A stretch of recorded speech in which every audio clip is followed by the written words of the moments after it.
बहुत समय पहले की बात है। जंगल में तालाब के पास एक बगुला रहता था। उसी तालाब में बहुत सारी मछलियाँ भी रहती थी। बगुले को मछलियाँ खाना बहुत पसंद था। वह उस तालाब में मछलियाँ पकड़ता और उनसे अपना पेट भरता था।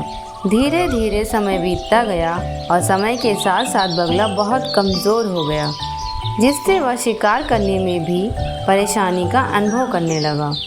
जो मछलियाँ पहले वह बड़ी आसानी से पकड़ लेता था, उसे पकड़ने में अब बहुत मेहनत करनी पड़ती थी। मछलियाँ उसके सामने से निकल जाती, लेकिन वह उसे नहीं पकड़ पाता था। मछलियाँ यह देखकर बहुत आश्चर्यचकित हो रही थी कि जो बगुला पहले मछलियाँ पकड़कर तुरंत खा जाता था, वह अब शिकार क्यों नहीं कर पा रहा है। बगुले को काफ़ी समय से खाने के लिए कुछ भी नहीं मिल रहा था। यह सब देखकर बगुला मन ही मन सोचने लगा, अगर ऐसा ही रहा तो जल्द ही मैं भूखा मर जाऊंगा। मछली पकड़ने के लिए उसने एक योजना बनाई। योजना के अनुसार वह तालाब के पास गया और दुखी होने का नाटक करने लगा। सभी जानवर उसको दुखी देखकर बहुत आश्चर्यचकित हो रहे थे। यह सब देखकर मेढक उसके पास आया और उसे दुखी होने का कारण पूछने लगा।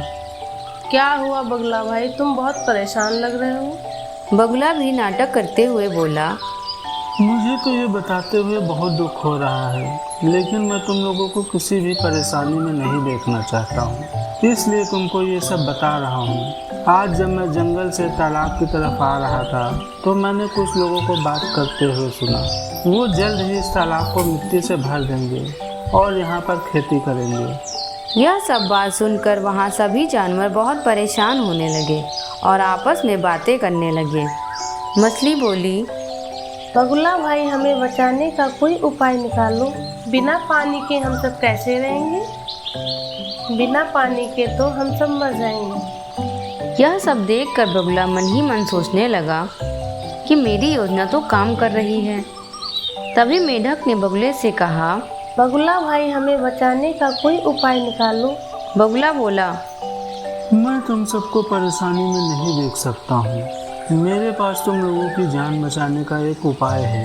मैंने पास के ही जंगल में एक दूसरा तालाब देखा है जिसमें बहुत सारा पानी है। तुम लोग वहाँ पर आराम से रह सकते हो।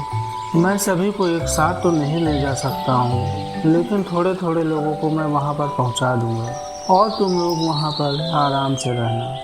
यह सुनकर वहाँ सभी जानवर बहुत खुश हो गए और सभी ने आपस में सहमति बनाकर हाँ कर दिया। अब बगुला रोज वहाँ पर थोड़ी मछलियों को चोंच में दबाकर ले जाता और रास्ते में उन सभी मछलियों को खा लेता था। धीरे धीरे तालाब की सभी मछलियाँ खत्म होने लगी।